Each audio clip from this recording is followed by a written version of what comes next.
আসসালামু আলাইকুম। সবাই কেমন আছেন? আলহামদুলিল্লাহ, আমরা সবাই ভালো আছি। দেখেন, আমি যে জায়গাটায় থাকি,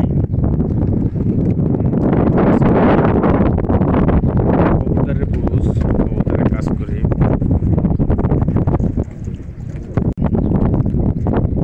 কবুতরের কাজ করি। যে প্রবাসী ভাইয়েরা কুয়েতে কবুতরের কাজ করে, তারা আসলে অনেক কষ্টের কাজ করে। বাতাসের ভিতরে তারা কবুতর উড়ান লাগে। দেখেন, কবুতর আকাশে উঠছে।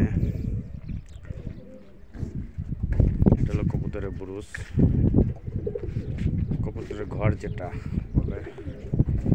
কবুতরের ঘরের ভিতরে কবুতর থাকে এইভাবে এক একখানা কবুতর উড়ান লাগে। প্রতিদিন পরিষ্কার করা লাগে, পানি দেওয়া লাগে।